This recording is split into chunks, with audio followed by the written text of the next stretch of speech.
লোকের সাথে মিলে কুরবানি দেওয়া, এটা যেমন কুরবানি গ্রহণযোগ্য না হওয়ার একটি কারণ, ঠিক তদ্রূপ কেউ যদি গোশত খাওয়ার নিয়ত করে কুরবানি দেয়, এটাও ঠিক একই রকম, কুরবানি হবে না।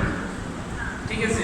তো আরেকটি বিষয় হলো, এখানে এই কুরবানির যে ফজিলত, সবচেয়ে বেশি যে গুরুত্বপূর্ণ যে বিষয়টি, যেটি আমরা, একটা হলো বাহ্যিক আর একটা হলো রিজার্ভ। বাহ্যিকভাবে কিন্তু আমরা গরুটাকে কি করে ফেলতেছি, জবাই করে ফেলতেছি না, জবাই করে এটাকে আপনার কি বলে সুলায়া গোশত রেডি করে একদম সুন্দর করে, একদম কোনো কিছু আমার অস্তিত্বের মধ্যে নাই, সব কিছু বিলীন হয়ে যাচ্ছে।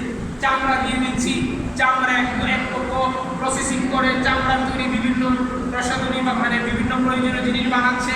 আপনি বলতে গেলে এটার কিচ্ছুই থাকতেছে না।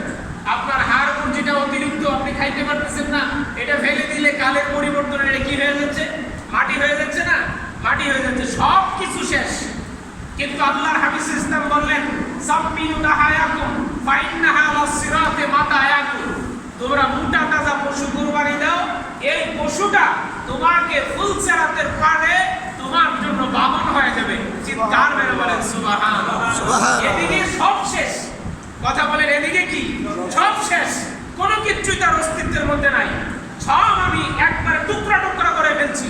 কিন্তু আল্লাহর নবী রাহমাতুল লিল আলামিন বলেন, সাম্মিনু দাহায়াকুম ফাইন্নাহা লাসিরাতে মাতায়াকুম, মোটা তাজা পশু কুরবানি দাও, কারণ এই পশুটা ওই ফুলসিরাতের পারে তোমার জন্য আমার জন্য কি হবে, বাহন হবে।